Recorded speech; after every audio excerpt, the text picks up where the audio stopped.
Yo bro, welcome back to my channel Bro Fik. Ya, hari ini gue mau unboxing satu handphone terbaru dari Samsung yang dikirim dari Fonel lagi. Ya, barangnya apa? Ini dia Samsung Z Fold 4. Ini dia Samsung Z Fold 4 ini yang paling baru dari Samsung. Nah, hari ini gue mau unboxing, tapi nggak cuma dia doang. Gue juga ada yang versi 3-nya sebagai pembanding. Ya, jadi nanti gua unboxing ini kita lihat perbedaannya apa aja sih. Oke, sebelum itu kita lihat dari kemasannya dulu, kotaknya. Nah, dari sisi kemasannya sendiri nih sudah kelihatan nih ada sedikit beda ya. Nih, kelihatan ya. Nah, kalau bawahnya gua ratain, Z Fold 3 itu kotaknya sedikit lebih panjang. Dan kalau dari sisi samping, Z Fold 4 sedikit lebih lebar. Apakah pengaruh ke dimensi handphonenya? Harusnya iya. Oke, sekarang kita unboxing dulu yang versi 4 ya. Kita langsung aja buka. Plastiknya udah gue buka duluan. Tadi gue harus ngecek dulu barangnya segala macamnya. Jadi gue buka duluan. Segelnya juga udah gue buka. Seperti itu. Nah, di dalamnya kita seperti biasa dapet ini stiker apa ya, email sama serial number kalau nggak salah. Terus ada barangnya itu sendiri. Kalau sekilas nggak ada bedanya. Tapi ntar ada sedikit bedanya. Kita pinggirin dulu. Dalam kotaknya seperti ini aja. Enggak dong. Harusnya enggak. Nah, jadi di atasnya, di tutupnya ini ada yang bisa dicabut. Ini ada isinya bro. Mana isinya itu? Sebentar. Isinya bisa dikeluarin nggak sih? Oh bisa tuh. Ada isinya. Isinya cuman kabel dan buku garansi yang pasti kalian gak bakal baca. Oke. Ada kabel USB ke USB, USB-C ke USB-C maksudnya. Ada SIM ejector ya. Di sini ada SIM ejector. Di sini ada USB-C ke USB-C. Gue males bukanya karena males beresinnya lagi. Oke, gue pinggirin dulu ini semuanya. Gue pinggirin dulu kemana? Di sini dulu deh. Gue pinggirin dulu. Terus di bawahnya kotaknya sudah tidak bisa dibuka lagi atau diapa-apain lagi. Oke, bisa deh, bisa deh. Nggak bisa deh, ini gue buka malah rusak. Oke, kita geser ke samping. Sekarang kita tatakin dulu karena handphone baru, ntar lecet. Nah, di sini kita langsung buka aja. Bukanya dari sisi sebelah kanan, dari sisi sebelah sini, kelihatan nggak? Set. Buka langsung display dalamnya. Langsung kita angkat aja. Ini warnanya apa ini warnanya? Sebentar, gue lihat dulu di kemasannya. Ini warnanya adalah Phantom Black. Phantom Black.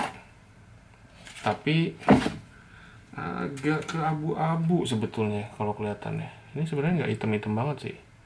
Malah lebih ke abu-abu menurut gua. Oke, ini sudah super singkat. Jadi kalau kalian beli, ya udah begini aja dapetnya, nggak usah ngarep apa-apa ya. Oke, lanjut kita unboxing si Z Fold 3. Ini kita geser dulu sebentar. Z Fold 3 mungkin kalian udah pernah lihat di video-video sebelumnya, tapi gua mau remind ulang lagi aja. Nah, kalau di sini beda. Di dalam tutupnya ini tidak ada apa-apa. Kalau tadi dia ada di tutupnya ya. Nah, ini nggak ada. Seperti biasa sama, ada stiker, email, dan serial number. Nah, bedanya tadi, kalau si Z Fold 4 dibuka itu menghadap ke atas, ininya ya. Belakangnya ngadep ke atas, kalau ini ngadepnya layarnya ke atas. Terus, dalamnya seperti ini, tidak ada apa-apa lagi. Terus di sini juga cuman ada kabel USB-C ke USB-C. Kelihatan nggak? USB-C ke USB-C dan ada SIM ejector. Udah. Makin mahal, makin sedikit isinya ya zaman sekarang ya. Oke. Kita geser dulu ke samping barang-barangnya. Oke, sekarang kita langsung komparasi aja si handphonenya. Aduh. Oke. Dari sisi kamera, nah kalau kalian perhatiin, kelihatan nggak ya? Mudah-mudahan kelihatan mantul nih. Nah, kalau dari sisi kamera, kita lihat ya, si Z4 ini agak sedikit lebih besar daripada Z3. Line up-nya sama, atas ke bawah juga, bentuknya mirip-mirip tapi sedikit lebih besar. Nah, tapi kalau kita bandingkan dari dimensi, nah kelihatan nggak? Si Z3 itu lebih besar sedikit, Z4 itu lebih ramping sedikit ya. Tingginya ini lebih kecil sedikit. Kalau lebarnya sama aja. Lebarnya sama, beda di tingginya aja.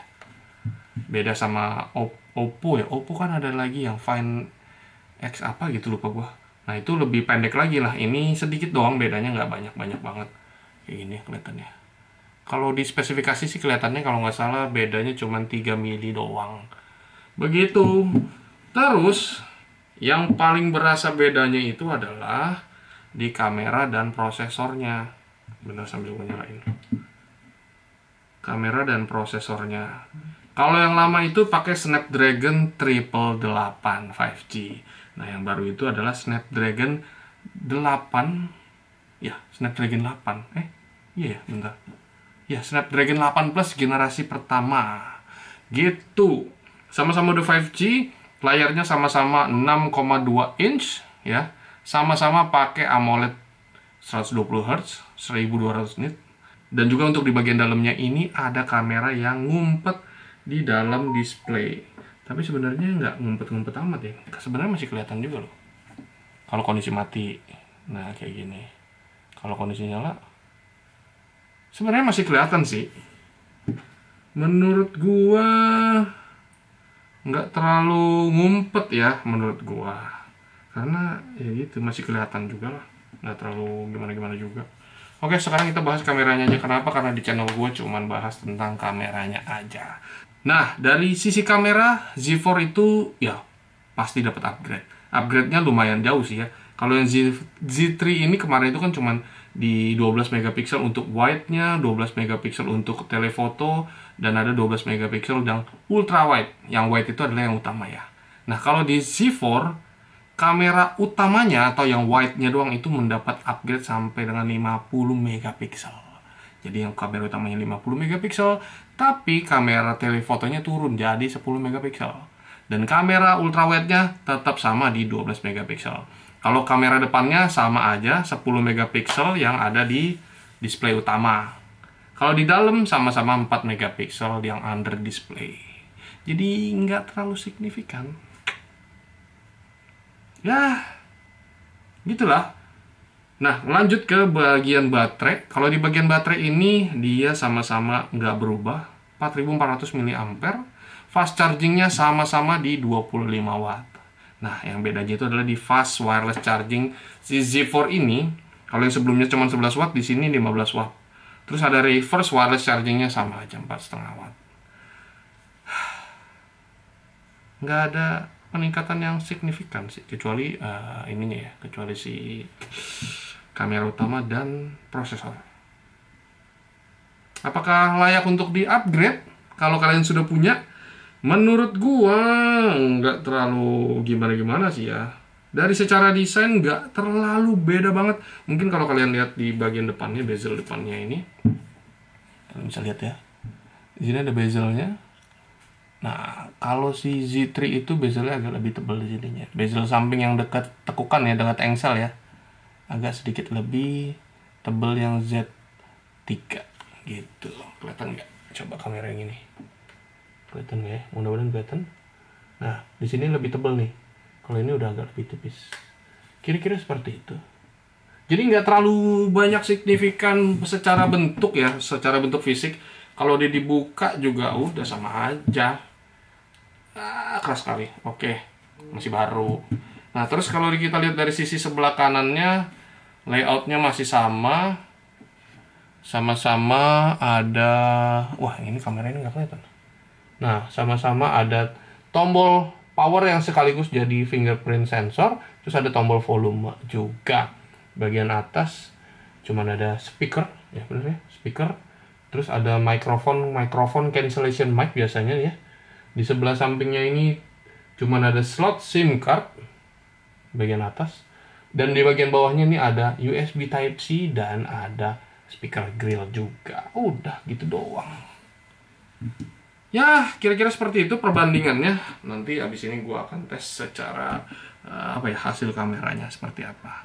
Seperti biasa, di channel ini hanya membahas tentang kamera. Jadi kalau kalian tanya, buat game bagus apa enggak, cek di channel lain. Oke, panas atau enggak, nanti gue kasih tahu kalau lagi video. Tapi harusnya sih nggak terlalu panas ya, karena bidangnya luas, harusnya nggak panas. Tapi ya lihat aja nanti. Oke, kalau gitu lanjut.